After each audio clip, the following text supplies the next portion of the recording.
Les années 60 ont été une époque incroyable pour l'aviation commerciale, pleine d'histoires fascinantes. L'une d'elles concerne Lockheed, une entreprise célèbre pour ses avions militaires, qui a décidé de créer l'avion de passagers le plus moderne du monde. Et ils y sont parvenus. Le résultat a été un avion qui a conquis tout le monde avec des cabines confortables, silencieuses et spacieuses.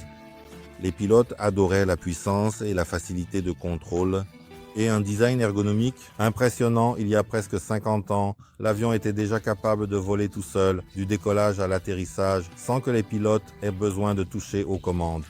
Cependant, cette machine incroyable a presque conduit l'entreprise qui l'a créée à la faillite. Le L-11 TriStar a été un avion qui, en même temps, a marqué l'histoire comme un triomphe d'ingénierie et un échec commercial.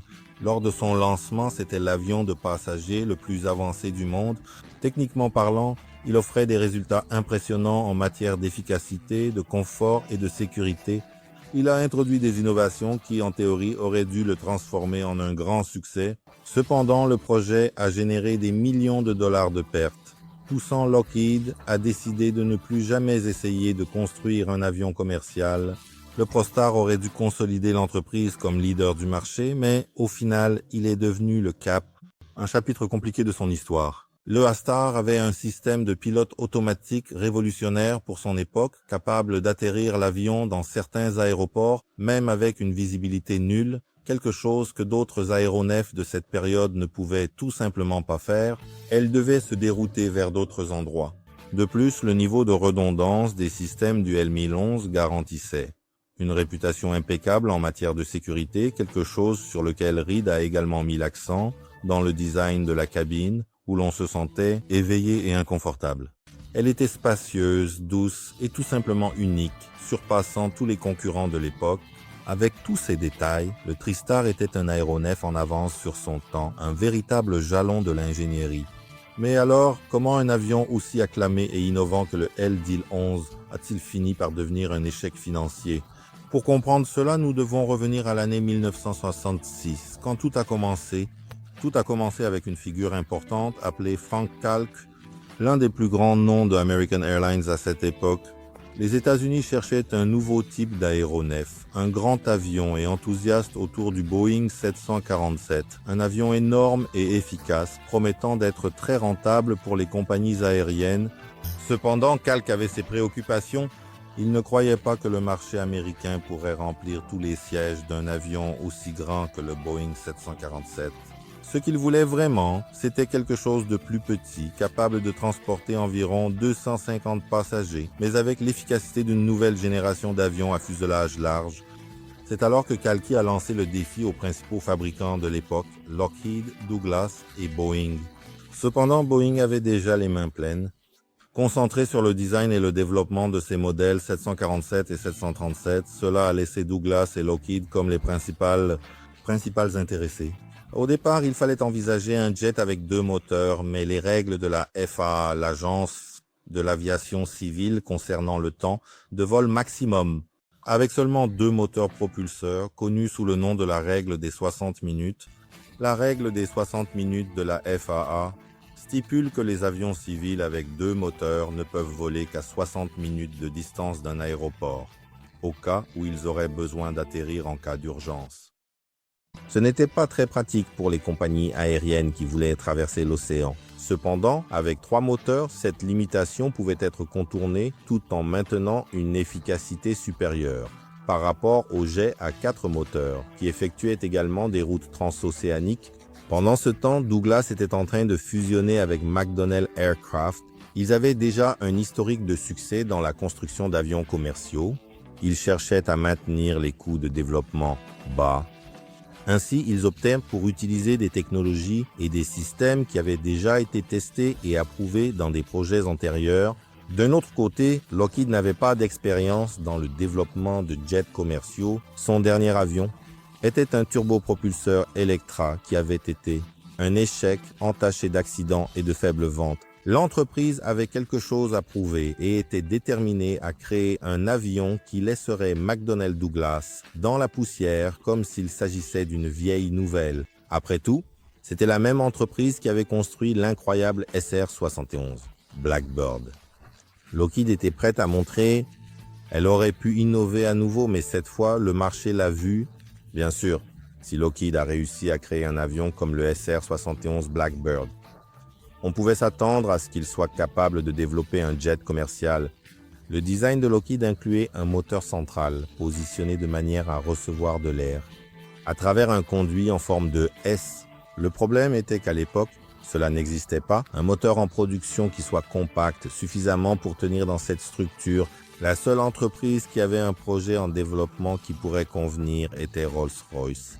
Et ce qu'ils étaient en train de créer semblait très prometteur. Un moteur léger et hautement efficace pourrait donner au L1011 un avantage concurrentiel. Mais il y avait un détail important. Quelqu'un dans Rolls-Royce devait être très convaincante, car l'entreprise était sur le point de faire des promesses qu'elle ne pourrait pas tenir.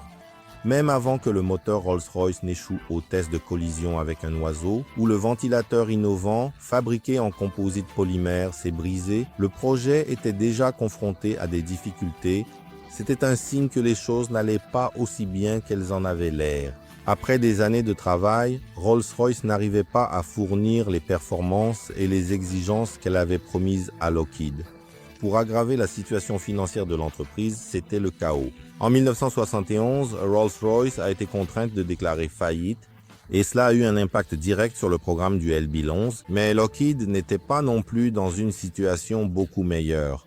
Sa santé financière était fragilisée, luttant contre des annulations et des problèmes avec d'autres projets de défense. La faillite de Rolls-Royce signifiait que le L-1011 pourrait se retrouver sans moteur et trouver un avion alternatif entraînerait un énorme retard, quelque chose que Lockheed ne pouvait pas se permettre. Cependant, Rolls-Royce était une entreprise emblématique pour le Royaume-Uni et le gouvernement britannique ne pouvait tout simplement pas la laisser disparaître. Le gouvernement a décidé de nationaliser l'entreprise. De plus, il a négocié avec les États-Unis pour garantir des prêts, Lockheed s'assurant que le L-1011 puisse être produit et donc continuer à acheter les moteurs de Rolls-Royce. C'était une solution de dernière minute qui a sauvé le projet. Avec l'aide du gouvernement britannique, Rolls-Royce a réussi à résoudre ses problèmes d'ingénierie et a finalement livré un moteur incroyable. Cependant, Lockheed avait encore un squelette dans le placard.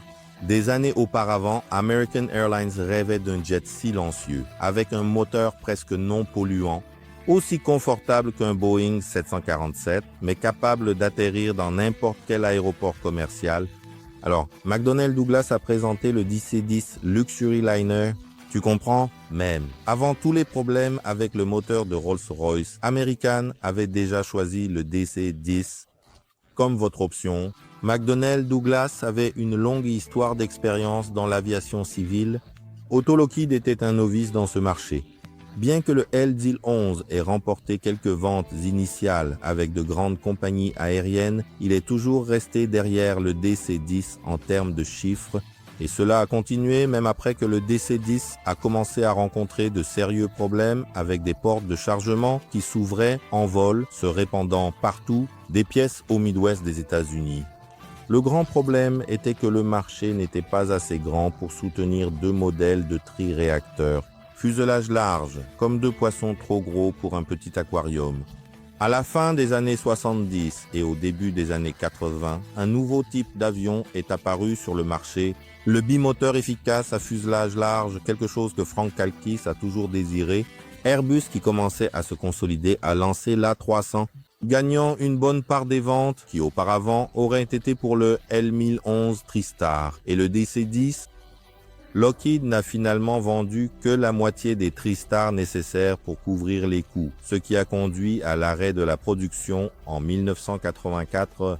Le TriStar, bien sûr, n'était pas parfait. Aucune machine ne l'est. Certains critiquaient sa complexité, qui rendait l'entretien plus coûteux et laborieux. Mais il était, sans aucun doute, l'un des avions les plus avancés de son temps, peut-être juste derrière le Concorde, avec un historique de sécurité impressionnant. Il était adoré tant par les pilotes que par les passagers. Cependant, il n'a pas réussi à surmonter son début tumultueux et la réalité d'un marché saturé en rapide transformation.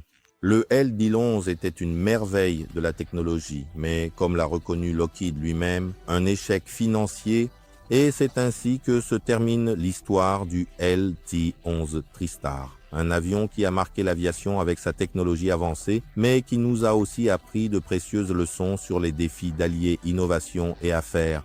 Si vous avez aimé cette vidéo et que vous souhaitez suivre d'autres histoires comme celle-ci, n'oubliez pas de vous abonner à notre chaîne et de partager avec ceux qui aiment aussi aviation et curiosités historiques. C'est la première vidéo de la chaîne et il y a encore beaucoup plus de contenu incroyable à venir. À la prochaine et n'oubliez pas, les grandes idées ont besoin de planification, de dévouement et d'une bonne dose d'inspiration. Au revoir.